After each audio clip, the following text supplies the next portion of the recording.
जय बद्री केदारनाथ दोस्तों, बहुत बहुत स्वागत है आपका मेरे एक और YouTube वीडियो पे। तो आज जैसा कि आप देख सकते हैं 17 जनवरी हो चुकी है और मेरा 16 जनवरी तक के मेरे म्यूचुअल फंड पोर्टफोलियो अपडेट हो चुके हैं। ग्रो ऐप पे भी और इंड मनी ऐप पे भी, दोनों का ही पोर्टफोलियो मैं आपको दिखाऊंगा वीडियो के अगले हिस्से में। लेकिन फ़िलहाल बात कर लेते हैं मार्केट की। जैसा कि मैंने पिछले 2-3 दिन में से आपको बताया भी था कि मार्केट ऊपर ज़रूर जा रही है, लेकिन ये ट्रेंड रिवर्सल नहीं है और मार्केट दोबारा नीचे की तरफ आएगी। जिसने मेरे वीडियोस देखे होंगे वो मेरी बात से रिलेट कर पाएगा। तो कहीं ना कहीं फ़िलहाल मेरा एनालिसिस एक्यूरेट जा रहा है। और कुछ लोगों ने जल्दबाजी में लमसम डालने की कोशिश की थी, लेकिन मैंने तब भी ये समझाया था और मैं रेगुलरली आपको एफआईआई की सेलिंग का डेटा भी दिखा रहा हूँ, क्योंकि जब तक एफआईआई की सेलिंग नहीं रुकेगी मार्केट में स्टेबिलिटी नहीं आएगी। इसीलिए मैं आप लोगों को रेगुलरली दिखाता रहता हूँ कि एफआईआई कितना बेच रहे हैं और उस पर नज़र बनानी बहुत ज़रूरी है। और आज भी इस वीडियो में भी मैं आपको दिखाऊंगा कि एफआईआई ने कल यानी कि 16 जनवरी को कितनी सेलिंग करी। तो दोस्तों, मार्केट अभी ऐसा ही रहने वाला है और रिएक्ट करेगा न्यूज़ पे। रिलायंस इंडस्ट्रीज़ के नतीजे कल अच्छे आए हैं, लेकिन उसके साथ ही इन्फोसिस और एक्सिस बैंक के नतीजे अच्छे नहीं आए हैं और बाकी आईटी कंपनियों के स्टॉक्स भी डिप कर रहे हैं। कल यूएस मार्केट में नैस्डैक में भी गिरावट हुई है, उसकी वजह से आज काफ़ी प्रेशर निफ्टी के ऊपर बना हुआ है। आप देख सकते हैं करंटली निफ्टी जो है 178 पॉइंट नीचे चल रही है। सुबह लगभग 11 बज चुके हैं। बैंक निफ्टी 880 पॉइंट नीचे चल रहा है और सेंसेक्स लगभग 675 पॉइंट नीचे चल रहा है। और साथ साथ मैं आपको ग्लोबल क्यूज़ भी दिखा देता हूँ कल कैसा रहा था। तो कल देख सकते हैं आप 172 पॉइंट नीचे नेस्डेक क्लोज हुआ, तो इसका इम्पैक्ट आज इंडिया के आईटी स्टॉक्स पे देखने को मिल रहा है। डो जोन्स भी लगभग 68 पॉइंट नीचे हुआ है। तो यहाँ पे इस वक्त थोड़ा वॉलेटिलिटी चलती रहेगी, इंडियन मार्केट भी वॉलेटाइल ही रहेंगे और स्टेबिलिटी नहीं आएगी। और मार्केट 2-3 दिन से ऊपर जरूर जा रहा था, लेकिन मैं कॉशियस होकर आपको रेगुलरली ये बता रहा था कि इस मार्केट पे अंधा भरोसा मत करना। ये दोबारा पटक कर नीचे गया और हो सकता है कि इसी इसी फॉल में ये 23,000 तोड़ दे। और देर इज़ अ पॉसिबिलिटी कि तोड़ दे, लेकिन हो सकता है कि बजट के बाद तोड़े, लेकिन तोड़ेगा ज़रूर ऐसा मुझे लगता है। ये मेरी गट फीलिंग बोल रही है कि 23,000 निफ्टी टूटेगा ज़रूर। तो आइए बात करते हैं सबसे पहले मेरे अ, इससे पहले मैं आपको एफआई का डेटा दिखा देता हूँ। देखिए मैं ऐसा क्यों बोल रहा हूँ कि अभी रैली नहीं आने वाली। देखिए कल भी 16 जनवरी को आप देख सकते हैं कैश मार्केट में मैंने फ़िल्टर लगा रखा है। एफआई ने 4,300 करोड़ की सेलिंग करी है।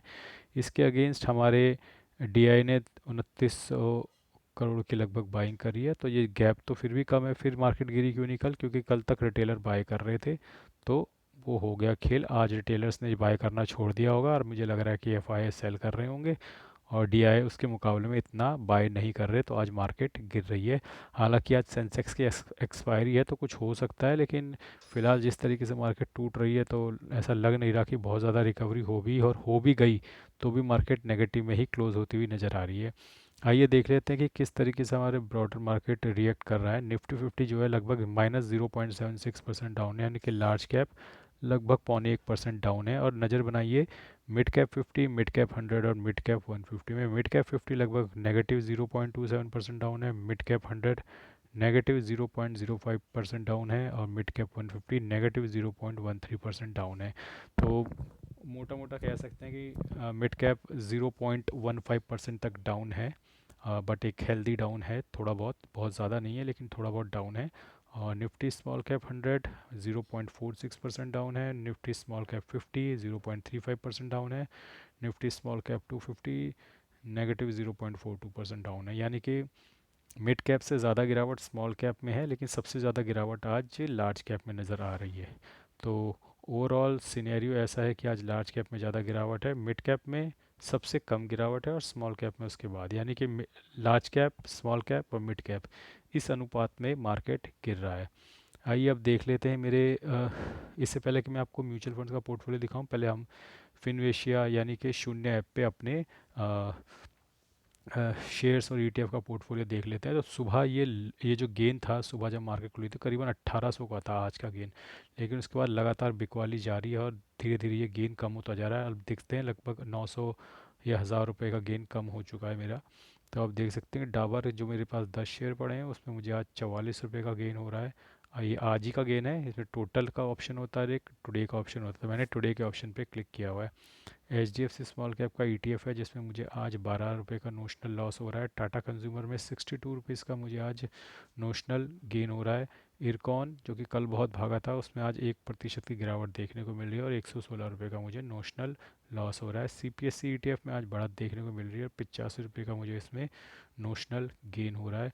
और मिड 150 20 ये मिड कैप का ETF है जिसमें आज 6 रुपये का मुझे नोशनल लॉस होता हुआ दिख रहा है। जीनस पावर में 31 रुपये का मुझे नोशनल लॉस होता हुआ दिख रहा है। टाटा मोटर में लगभग 71 रुपये का नोशनल गेन होता हुआ दिख रहा है, 0.45% अप है और काफ़ी क्लोज पहुंच गया मेरे एवरेज प्राइस के। और रिलायंस में भी आज अच्छी खासी बढ़ोतरी हुई है, हालांकि ये 1300 को भी क्रॉस कर गया था लेकिन फिर वहाँ से प्रॉफिट बुकिंग आ गई। तो रिलायंस के नतीजे कल अच्छे आए थे और उसके बाद ये लगभग 3% के ऊपर आज भाग गया था रिलायंस। 1305 तो मैंने देखा था तब सुबह, मेरा यहाँ पे प्रॉफिट 1800 रुपये था, लेकिन अब घट के 900 रुपये दिखा रहा है। कोई बात नहीं, रिलायंस के नतीजे अच्छे आए हैं, धीरे धीरे कंसोलिडेट करेगा और ऊपर की तरफ बढ़ेगा। 1285 पे वापस आ गया है 1305 से, लेकिन ये लेने के अच्छे लेवल हैं और यहाँ से रिलायंस ऊपर ही जाएगा। वो बात अलग है कि निफ्टी पे प्रेशर दबाव बना हुआ है क्योंकि बैंकिंग स्टॉक्स और IT स्टॉक्स बुरी तरीके से टूट रहे हैं, तो उनके टूटने की वजह से निफ्टी में एक दबाव बना हुआ है। लेकिन हम देख सकते हैं कि रिलायंस अच्छा प्रदर्शन कर रहा है और आने वाले दिनों में भी मुझे उम्मीद है कि रिलायंस अच्छा प्रदर्शन करेगा। इंडसइंड बैंक में आज दबाव है, 0.82% डाउन है, लगभग 206 रुपये का मुझे नोशनल लॉस हो रहा है। तो ओवरऑल अब दिखा देता हूँ सर, मेरा जो पोर्टफोलियो है शेयर्स और ETF का वो 6% के नुकसान में है इस वक्त, जो कि बीच में 10% 9-10% के नुकसान तक चला गया था। तो रिकवरी हुई है 4% की, लेकिन अभी ऐसी कोई रिकवरी नहीं हुई है कि कोई मेरा शेयर्स और कोई मेरा ETF या मेरा कोई कुछ भी पॉजिटिव में नहीं है, सब नेगेटिव में ही है। तो धीरे धीरे रिकवरी हो रही है और मुझे थोड़ा लॉन्ग टर्म इनको होल्ड करना पड़ेगा, जैसा कि सभी के साथ हुआ है, ट्रैप तो मैं भी हुआ हूँ। और होल्डिंग और इंटेलिजेंट एवरेजिंग से ही यहाँ से निकला जा सकता है। तो समय समय पे जब मुझे लगेगा कि एवरेज करनी है, मैं एवरेज करने की कोशिश करूँगा, लेकिन मैं बहुत ज़्यादा ट्रेडिंग नहीं करता हूँ शेयर्स और ETF में, बस टाइम पास के लिए बीच में कर लिया करता था। और अब आप देख रहे हो कि तेज़ी से मार्केट गिर रही है और मेरा लॉस भी अब बढ़ता जा रहा है। तो ये दोस्तों, ये तो बात हो गई मेरे शेयर्स और ETF के पोर्टफोलियो की। और शुरू करते हैं इंड मनी के मेरे म्यूचुअल फंड पोर्टफोलियो से। तो मैं चले जाता हूँ इंड मनी के अपने म्यूचुअल फंड पोर्टफोलियो पे। आप देख सकते हैं कि 42,700 रुपये की मेरी टोटल पोर्टफोलियो वैल्यू इस वक्त यहाँ पे है। इन्वेस्टेड मेरी वैल्यू मेरी 42,000 रुपये है और 742 रुपये का मेरा रिटर्न है, 1.77% का आप देख सकते हैं। और ये मेरे म्यूचुअल फंड्स हैं जो मैं रेगुलरली आपको दिखाता रहता हूँ, जिनमें मैं इन्वेस्ट कर रहा हूँ। और इसके बाद में आपको सबसे इम्पोर्टेंट चीज़ जो लोगों का भरोसा और आत्मविश्वास बढ़ाने के लिए ज़रूरी है, अपनी रेगुलर SIPs दिखाना कि मैं रेगुलर मार्केट में इन्वेस्ट कर रहा हूँ। तो जो भी सलाह मैं आपको डेली बेसिस पे देता हूँ या जो भी ज्ञान मैं देता हूँ, तो यकीन मानिए मैं वैसा इन्वेस्ट भी करता हूँ। मार्केट चाहे गिर रही है चाहे बढ़ रही है, मैं रेगुलर इन्वेस्ट कर रहा हूँ। थोड़ा ऑफिस में बिज़ी होने की वजह से मेरे को बहुत ज़्यादा समय नहीं मिल पाता है मैनुअल इन्वेस्टिंग का, तो इसलिए मैंने SIP लगवा ली और ताकि रेगुलर समय पे मेरी SIPs कटती रहें और मैं मार्केट में इन्वेस्टेड रहूं। तो आज भी आप देख सकते हो कि कोटक इमर्जिंग इक्विटी 17 जनवरी को लगभग मेरी एक SIP कट चुकी है। 17 जनवरी आज ही मेरी एडलवेज मिड कैप की भी SIP कट रही है। ICICI प्रूडेंशियल ब्लू चिप की मेरी SIP आज कट रही है। तो ये 3 SIP मेरी आज कट रही है। कोटक इमर्जिंग इक्विटी, ये एक मिड कैप फंड है, एडलवेज मिड कैप, और ICICI prudential blue chip fund की भी मेरी आज SIP कट रही है। अब देखते हैं मंडे को कौन कौन सी मेरी SIPs तैयार है कटने के लिए। Nippon India small cap Monday को कट जाएगी सुबह ही। Invesco India mid large and mid cap, ये भी मंडे को कट रही है।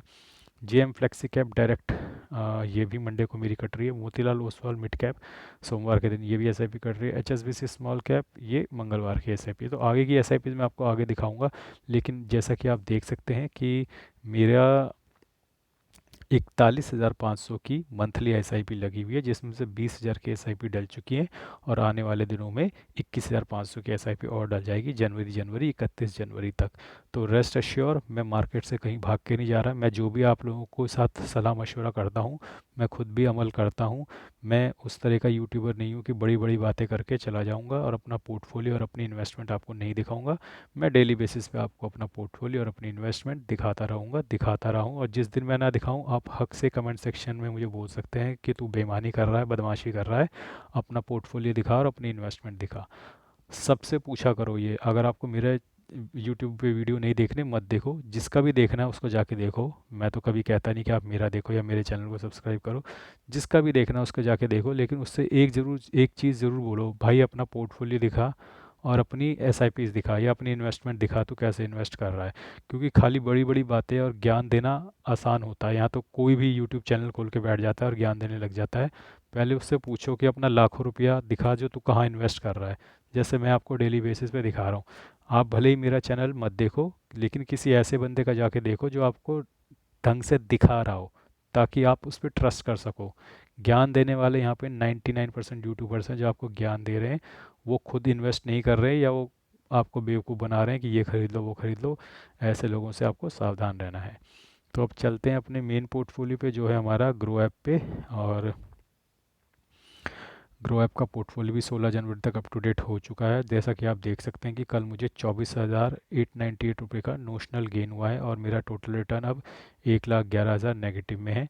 और मेरी इन्वेस्टेड वैल्यू 27,45,000 है, करंट वैल्यू 26,34,000 है। तो मैं इसको सॉर्ट कर लेता हूँ इस तरीके से कि आपको देखने को मिल सके किसने मुझे सबसे ज़्यादा रिटर्न दिया, किस म्यूचुअल फंड ने कल मुझे सबसे ज़्यादा गेन दिया। तो आप देख सकते हैं कि परसेंटेज वाइज जिसने ज़्यादा गेन दिया वो ऊपर होगा। वैल्यू पे ध्यान मत दीजिएगा, परसेंटेज पे ध्यान दीजिएगा। तो Motilal Oswal Nifty India defence ने कल मुझे 729 रुपये का गेन दिया, लगभग 2.6%। पिटाई बहुत हुई थी डिफेंस की, तो डिफेंस ऊपर आ रहा है इस वक्त। एचडीएफसी डिफेंस अगेन दूसरा डिफेंस का फंड है, 177 रुपये का मुझे नोशनल गेन दिया है। आने वाले समय में जब भी ये प्रॉफिट में आएंगे, मैं इन दोनों डिफेंस फंड से एग्जिट कर जाऊंगा, क्योंकि मेरे से भी गलती हुई थी 1 साल पहले, और मैंने 1 साल पहले तो नहीं, लगभग 7-8 महीने पहले मैंने गलती से डिफेंस में पैसा लगा दिया था, और अपने किसी मित्र की बात में आके। लेकिन मैंने फिर अपनी गलती से रियलाइज़ किया कि सेक्टोरल और थीमेटिक फंड में पैसा नहीं लगाना चाहिए, और मैं इस गलती को सुधार लूँगा। तो आप में से कई लोग बोलेंगे कि भैया आप हमें तो सलाह देते हो, आप खुद क्यों इन्वेस्ट करके बैठे हो। गलती हो चुकी है, मैं इसे सुधार लूँगा, और 2025 के अंदर ये सुधार आएगा। तो मैं आपको दिखाऊंगा भी जिस दिन मैं ये सुधार करूँगा। Invesco India PSU 1261, again PSU से भी मैं एग्जिट करूँगा।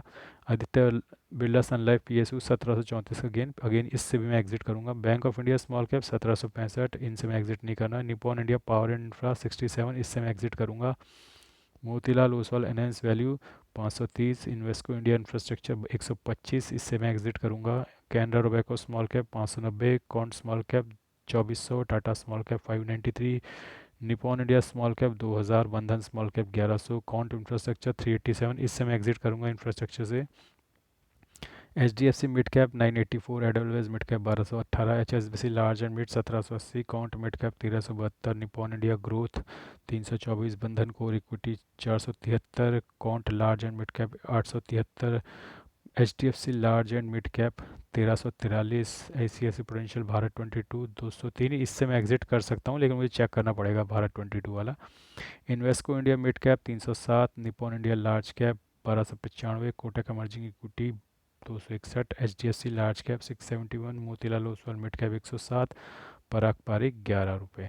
तो दोस्तों आप देख सकते हैं कल किसी भी म्यूचुअल फंड ने मुझे नेगेटिव रिटर्न नहीं दिया, और सबने पॉजिटिव रिटर्न दिया है। लेकिन आज बाजार की हालत फिर से बहुत नाजुक है, और एक अच्छा खासा लॉस आज हो सकता है। हालांकि अच्छी चीज़ ये है कि मिड कैप और स्मॉल कैप में गिरावट कम है, लार्ज कैप में गिरावट ज़्यादा है, जिसका पोर्टफोलियो पे एक्सपोजर शायद मेरा कम है।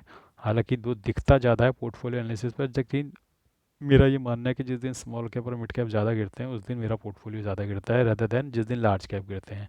तो देखते हैं क्या होता है, और बने रहिएगा दोस्तों। और आने वाले दिनों में मैं आपको दोबारा से अपना पोर्टफोलियो और किस किस म्यूचुअल फंड्स में मैं इन्वेस्ट करवाऊँ वो आपको दिखाता रहूँगा। जैसा कि आप देख सकते हैं दोबारा से भारी बिकवाली शुरू हो गई है, और लगभग 200 पॉइंट निफ्टी गिर चुका है। और ऐसी एक स्ट्रॉन्ग पॉसिबिलिटी है कि 23,000 आज टेस्ट हो सकता है, और 23,000 के दर्शन हो सकते हैं। उसके नीचे भी निफ्टी जा सकता है, क्योंकि गिरावट बहुत तेज़ी से हो रही है, और यहाँ से कोई भी लेवल टूट के बिखर सकता है। बैंक निफ्टी भी आप देख सकते हो लगभग 900 पॉइंट डाउन हो चुका है, और सेंसेक्स भी 700 पॉइंट। तो अगर आपने मेरे वीडियोस रेगुलरली देखे होंगे, तो मैं आपको लगातार बता रहा था कि इस रैली से आप लोग खुश मत होइएगा, क्योंकि एफआई लगातार बेच रहे हैं, और उन जब तक वो बेच रहे हैं हमारे मार्केट स्टेबल नहीं होने वाला। और अब बहुत सारे इवेंट हैं, मार्केट उन इवेंट्स के अकॉर्डिंग रिएक्ट और करता रहेगा। तो बने रहिएगा दोस्तों, आज के लिए बस इतना ही। धन्यवाद, गुड बाय।